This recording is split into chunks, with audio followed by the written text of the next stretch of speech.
국회가 예산안 심의에 돌입했습니다. 역대급 여야 격돌이 예상됩니다. 내년이 총선이라 예산안 논쟁이 총선 격돌의 예고편이 될 수 있는데요. 더군다나 한국에서는 보기 드문 긴축 예산안이라 확장 재정을 줄기차게 주장하는 민주당과 정면 충돌이 불가피해 보입니다. 간단하게 양쪽의 논리를 검토한 후 새로운 선택의 대안에 대해 말씀드리겠습니다. 윤석열 행정부는 건전재정이 최우선 목표입니다. 정부 빚을 늘리지 않는다는 의미인데요. 그런데 내용을 들여다보면 별로 건전하지가 않습니다. 지출을 조였는데도 관리재정 수지는 GDP 대비 3.9% 적자입니다. 경기 침체 와중에 감세 정책까지 더해져 세입이 크게 줄었기 때문인데요. 윤 대통령이 강조하는 건전함의 기준은 재정준칙에 따르면 적자가 3% 이내여야 합니다. 어거지로 건전해지려니 여기저기서 문제가 발생할 수밖에 없습니다. 대표적 사례가 연구개발 예산 삭감이죠. 대통령이 연구개발 카르텔이 있다라고 한마디 하자 묻지마 삭감이 이루어졌습니다.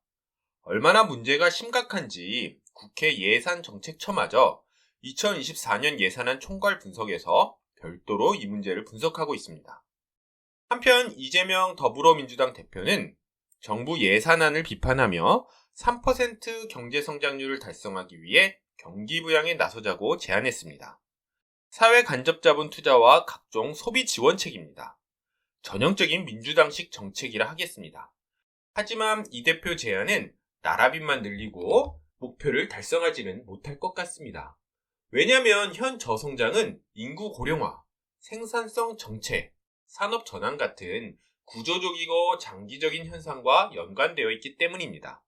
이창용 한국은행 총재가 했던 말을 이 대표는 잘 새겨들을 필요가 있습니다. 새로운 선택은 2024년 예산안 심의에 새로운 기준을 제안합니다. 긴축과 확장이라는 고리타분한 프레임에서 벗어나야 합니다. 얼마나가 아니라 무엇에 어떻게 쓰느냐가 중요합니다. 저희는 올해 예산 심의를 미래 대응 예산 심의로 할 것을 제안합니다.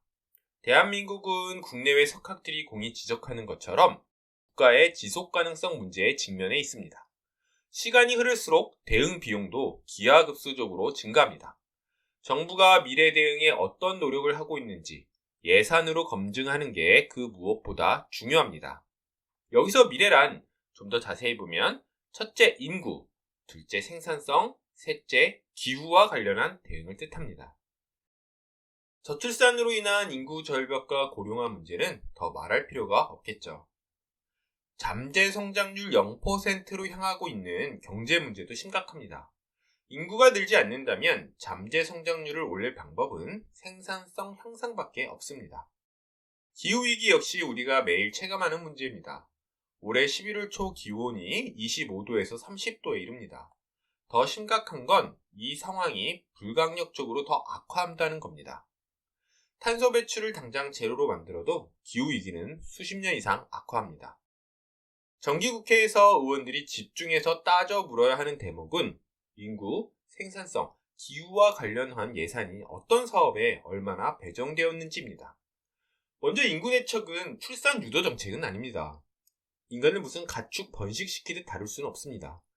저출산 대책이라고 묶어서 50조 원에 달하는 예산을 쓰고는 있지만 반복해서 실패하는 이유이기도 합니다.